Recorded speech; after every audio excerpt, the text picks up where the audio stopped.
Welcome to basic educator.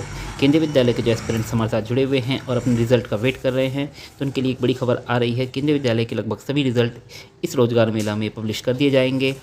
अब सवाल ये उठता है कि ये रोज़गार मेला में रिज़ल्ट कब आएगा। तो सबसे पहले मैं आपको बता दूं कि जो टीजीटी और पीआरटी की रिज़ल्ट हैं वो तो कंफर्म आ ही रहे हैं। पीआरटी म्यूज़िक और लाइब्रेरियन के भी होपफुली रिज़ल्ट आ ही जाएंगे। साथ ही टीजीटी मिसलेनियस के भी रिज़ल्ट आ रहे हैं। तो सभी पोस्टों की ये कन्फर्मेशन है कि रिज़ल्ट आ रहे हैं। साथ ही मैं आपको बता दूं कि आपका जो रोज़गार मेला है ये थोड़ा कन्फ्यूज़न की स्थिति की थी कि 28 में हो रहा है या 30 में हो रहा है। तो उसके रिगार्डिंग आपको कुछ ये नोटिफिकेशन देखने को मिले थे। जो पीआईबी का नोटिफिकेशन था वो कह रहा था कि आपका जो रोज़गार मेला है वो 28 तारीख में आयोजित किया जाएगा। जैसे कि आप स्क्रीन पर देख पा रहे हैं, अक्सर पीआईबी की प्रेस रिलीज़ गलत नहीं होती है। अब पता नहीं गवर्नमेंट ऑफ इंडिया का क्या मतलब हिसाब है, बात समझ में नहीं आ रही है। बाकी पीआईबी का नोटिफिकेशन क्या 28 तारीख आ रही है, पर उससे पहले लगभग हमें ये पता था कि 30 तारीख को रोज़गार मेला आयोजित हो रहा है। बस इसकी वजह से थोड़ा कन्फ्यूज़न हो गया था। इसके बाद आप देख पा रहे हैं कि आप जो वेबसाइट है रोज़गार मेला होस्ट करने की, pmindia.webcast.nic.in, इसमें अभी तक उसका थंबनेल नहीं आया है रोज़गार मेला का। तो आज 26 तारीख है, आज की तारीख हटते ही हो सकता है कल 27 तारीख जैसे ही हो जाए तो यहाँ पे आपका रोज़गार मेला का थंबनेल देखने को मिल सकता है। अगर यहाँ पर नहीं देखने को मिलेगा तो ये वेबकास्ट की जो वेबसाइट है यहाँ पर भी थंबनेल देखने को मिल सकता है रोज़गार मेला का। तो आप लोग कल इस जो ये दोनों वेबसाइट है यहाँ पर एक बार ज़रूर चेक कर लीजिएगा कि रोज़गार मेला का थंबनेल कब आने वाला है। तो यहाँ पर फ़िलहाल वर्चुअली की बात की गई थी, पर अब वर्चुअली और फिज़िकली अलग अलग तो होता नहीं है। तो उसके रिगार्डिंग मैं आपको बता दूं कि रोज़गार मेला जो फिज़िकली जो होना है वो आपका कंफर्म 30 तारीख को ही होना है, और उसी दिन आपका वर्चुअली भी होगा। क्योंकि अगर 28 तारीख में आपका वर्चुअली हो रहा होता तो आज आपको एसएमएस मिल गए होते। तो आज आपको एसएमएस नहीं मिले हैं, तो अब ये पूरी तरीके से पुष्टि हो चुकी है कि आपका रोज़गार मेला 30 तारीख में हो रहा है। फिज़िकली की तो कन्फर्मेशन थी ही, लेटर्स वगैरह पता चल गए थे, बट अब वर्चुअली भी आपका 30 तारीख में ही हो रहा है। आप इस बात से निश्चिंत रहिए। अब सवाल ये उठता है कि जो कॉल्स आ रहे हैं, काफ़ी सारे क्वेश्चंस हैं, मैं एक एक करके क्वेश्चंस ले लेता हूँ आपके। कि पहला सवाल ये था कि किन किन पोस्ट के रिज़ल्ट आ रहे हैं। तो टीजीटी का आ रहा है, पीआरटी का भी आ रहा है। जो पीआरटी के साथी हैं उनके लिए बहुत बड़ी खबर है, क्योंकि इंटरव्यू इसी महीने में हुए थे तो बहुत जल्दी केवीएस ने काम किया और पीआरटी का रिज़ल्ट इस रोज़गार मेला में आ रहा है। साथ ही पीआरटी म्यूज़िक और लाइब्रेरियन का भी आ रहा है। तो आप निश्चिंत रहिए, अगर कुछ ज़्यादा दिक्कत नहीं हुई तो आप लोगों का भी रिज़ल्ट आ जाएगा। तो इस प्रकार से केवीएस की जितनी बची हुई पोस्ट थी सबके रिज़ल्ट इस रोज़गार मेला में पब्लिश कर दिए जाएंगे। इसी के साथ ही मैं बता दूं कि कॉल्स, बहुत सारे साथियों को कॉल्स मिले हैं या ईमेल मिले हैं, तो ये एक असमंजस की स्थिति बन गई है। तो इसमें मैं बता दूं कॉल्स के बारे में कि जो कॉल है वो जहाँ जहाँ रोज़गार मेला आयोजित हो रहा है, सपोज़ लखनऊ में हो रहा है, कानपुर में हो रहा है, दिल्ली में हो रहा है, पटना में हो रहा है, तो जिन जिन सिटीज़ में रोज़गार मेला आयोजित हो रहा है तो वहाँ के जो रेसिडेंट हैं, सपोज़ मैं लखनऊ में रहता हूँ मान लीजिए, तो अगर मेरा केवीएस में सिलेक्शन हो रहा है तो मुझे लखनऊ के रोज़गार मेला के लिए बुलाया जाएगा। यानी कि जो लखनऊ में आयोजित हो रहा है रोज़गार मेला। सपोज़ मैं पटना में रहता हूँ और मेरा केवीएस में सिलेक्शन हो रहा है तो मुझे पटना के रोज़गार मेला के लिए बुलाया जाएगा। अगर मैं कानपुर में रहता हूँ और मेरा केवीएस में सिलेक्शन हो रहा है तो मुझे कानपुर के रोज़गार मेला के लिए बुलाया जाएगा। तो ये पुष्टि हो चुकी है कि जो अगर जिस सिटी में रोज़गार मेला हो रहा है, अगर उस सिटी के किसी कैंडिडेट का सिलेक्शन हो रहा है तो उसका जो है इन्विटेशन आता है रोज़गार मेला के लिए। अब एक क्वेश्चन ये है कि सपोज़ अगर मुझे कानपुर से कॉल आया है तो क्या मेरा कानपुर में सिलेक्शन हुआ है? नहीं, ये सिर्फ रोज़गार मेला का इनविटेशन है। आपका जो एक्चुअल अपॉइंटमेंट है वो किसी दूसरे आरओ में भी हो सकता है। कोई ज़रूरी नहीं है कि अगर कानपुर से कॉल आया है तो कानपुर आरओ ही आपको मिल रहा है। कुछ लोग ये झूठ फैला रहे हैं कि जिनको होम टाउन मतलब होम आरओ मिला है, अपने डिस्ट्रिक्ट का आरओ मिला है, उनको ही कॉल आ रहा है।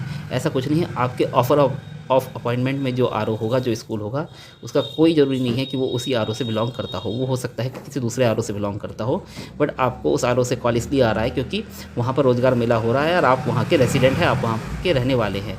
रोज़गार मेला के लिए कॉल उन्हीं कैंडिडेट्स को आता है जो उस ज़िले के या उसके आसपास के रहने वाले होते हैं, जिससे कि आप लोग इजीली वहाँ पे जाके रोज़गार मेला अटेंड कर पाएँ। ये नहीं कि मेरा अगर तमिलनाडु में सिलेक्शन हो रहा है तो तमिलनाडु से मुझे रोज़गार मेला के लिए कॉल आएगा कि आप आइए तमिलनाडु में आके रोज़गार मेला अटेंड कीजिए। ये कहीं से कहीं तक प्रैक्टिकल नहीं है। तो अगर ये कोई कह रहा है कि अगर आपको लखनऊ से कॉल आया तो लखनऊ आपको आरओ मिला है, नहीं।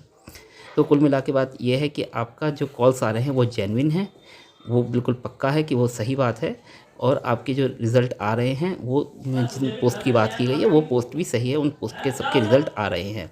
इसके साथ ही एक सवाल ये उठता है कि मुझे ना कॉल मिला है ना एसएमएस मिला है, तो मैं क्या समझूं, क्या मुझे मेरा सिलेक्शन नहीं हुआ है?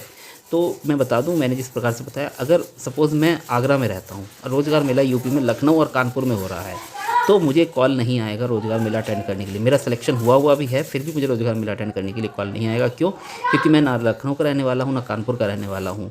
तो वहाँ के जो बाशिंदे हैं, रहने वाले हैं, उन्हीं को ही कॉल जाता है रोज़गार मेला अटेंड करने के लिए। किसी दूसरे डिस्ट्रिक्ट वाले को कॉल नहीं जाएगा। मैं नोएडा में रहता हूँ, मुझे लखनऊ का रोज़गार मेला अटेंड करने के लिए कॉल नहीं जाएगा। ठीक है, तो अगर आपको कॉल या SMS नहीं आया तो बिल्कुल निश्चिंत रहिए, कोई वो नहीं है, मतलब दिक्कत नहीं है। आपका जो सिलेक्शन है वो कंफर्म है। कॉल सिर्फ वहाँ के जहाँ पे रोज़गार मेला हो रहा है उस सिटी के रहने वाले कैंडिडेट्स को ही आता है, वहाँ के शॉर्टलिस्टेड कैंडिडेट को ही आता है। तो अगर आप दूसरी जगह से बिलोंग करते हैं तो आपको वैसे भी कॉल या ईमेल नहीं आएगा रोज़गार मेला अटेंड करने के लिए। अब कहते हैं कि सबको SMS आता है, तो आप कह रहे हैं कि सबको नहीं आता है, तो ये क्या कॉन्ट्रडिक्शन है? अब सबको SMS, मैंने बताया कॉल या ईमेल नहीं आएगा, बट वर्चुअली अटेंड करने के लिए SMS सबको आता है। जितने भी शॉर्टलिस्टेड कैंडिडेट होते हैं, 100% कैंडिडेट को रोज़गार मेला अटेंड करने के लिए SMS आता है।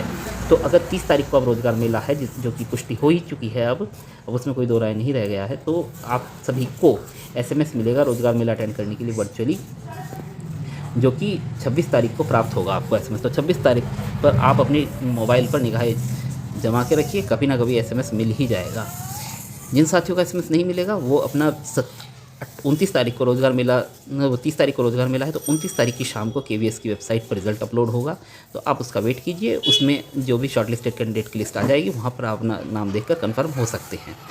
तो ये हो गई कॉल, मुझे कॉल नहीं आया, SMS नहीं आया, क्या मेरा सिलेक्शन नहीं हुआ, ये वाले क्वेश्चन का आंसर। तो आपको 26 तारीख का वेट करना है, 26 तारीख को SMS सभी को आ जाएगा। इसके साथ ही 30 तारीख पे रोज़गार मेला हो रहा है, तो आपको 28 तारीख को सभी को SMS मिल जाएगा। तो आप लोग SMS का वेट कीजिए, 28 तारीख का SMS सबको मिल ही जाना है, और 29 तारीख की शाम को वेबसाइट पर रिज़ल्ट अपलोड हो जाएगा। और जिन साथियों को कॉल्स आए हैं, तो हो सकता है कि आपको कॉल आया है तो आपको इन्विटेशन अब जो है ईमेल के थ्रू भेजा भी जा सकता है, नहीं भी भेजा जा सकता है। तो कॉल से आधिकारिक है, आप उसको बिल्कुल निश्चिंत मान के अपना जो है रोज़गार मेला अटेंड करने जाइए। नहीं तो कुल मिला के जो कॉल्स होती हैं वो इंटीमेशन के लिए होती हैं कि हाँ भाई आपका रोज़गार सिलेक्शन हो गया है, आपको रोज़गार मेला के लिए बुलाया जा रहा है, और आपसे कंसेंट लेना होता है कि हाँ रोज़गार मेला में आप आना चाहेंगे या नहीं। आप बोलेंगे हाँ, तो वो आपको नोट करके रखेंगे, और फिर उसके बाद फॉर्मल एक इन्विटेशन, एक ईमेल आपको मिल जाता है रोज़गार मेला के लिए। तो जो हमारे जिन साथियों को कॉल मिला है, तो हो सकता है उनको कल या परसों तक एक फॉर्मल इन्विटेशन जो है, फॉर्मल मेल जो है अपने डिपार्टमेंट की तरफ से, यानी KVS की तरफ से, KVS RO की तरफ से आपको मिल जाए। तो सभी साथियों से मेरा अनुरोध है, थोड़ा धैर्य बना कर रखिए। रोज़गार मेला अब 30 तारीख में हो रहा है, इसकी पुष्टि हो चुकी है। SMS आपको 28 तारीख में मिलेंगे। जिन लोगों को SMS या कॉल, ईमेल या कॉल नहीं मिले हैं, तो वो भी निश्चिंत रहे। ये सिर्फ उस ज़िले के रहने वाले लोगों के लिए होता है रोज़गार मेला में कॉल, जो जिस ज़िले में या जिस जगह सिटी में रोज़गार मेला हो रहा है, अगर आप वहाँ के निवासी हैं तो ही आपको कॉल आएगा, नहीं तो नहीं आता है। तो आप निश्चिंत रहिए कि अगर आपको कॉल या ईमेल नहीं आया है तो कोई दिक्कत नहीं है। 28 तारीख में SMS आएगा सभी को। अगर वो नहीं आता तो वो एक चिंता का विषय है। तो इस तरीके से मैं आशा करता हूँ कि आपके सभी क्वेश्चंस जो है एड्रेस कर लिए गए हैं। अगर आपको फिर भी कोई क्वेरी है तो आप वीडियो के कमेंट में हमें कमेंट कर सकते हैं, या टेलीग्राम चैनल पर जुड़कर वहाँ पर भी आप हमें मैसेज कर सकते हैं। आपकी जो भी क्वेरीज होंगी मैं उसका इंडिविजुअल रिप्लाई देने का प्रयास करूँगा। इसी के साथ आप हमारे टेलीग्राम चैनल को ज्वाइन कर लीजिए। आप हमें व्हाट्सएप पर भी फॉलो कर सकते हैं। व्हाट्सएप चैनल का लिंक वीडियो के डिस्क्रिप्शन में दिया गया है। साथ ही अगर आपको हमारा काम अच्छा लगता है तो वीडियो को लाइक कीजिए और हमारे चैनल को सब्सक्राइब कीजिए। ज़्यादा से ज़्यादा लाइक करेंगे, सब्सक्राइब करेंगे तो ये आप जैसे और भी एस्पिरेंट्स के पास पहुंचेगा, और जो लोग ये भ्रांति फैला रहे हैं उन भ्रांति फैलाने वाले लोगों से आप बचे रहेंगे, और एक सही और ऑथेंटिक इन्फॉर्मेशन आप तक पहुंचेंगी। इसी रिजल्ट की शुभकामनाओं के साथ thank you, thanks for being with basic educator.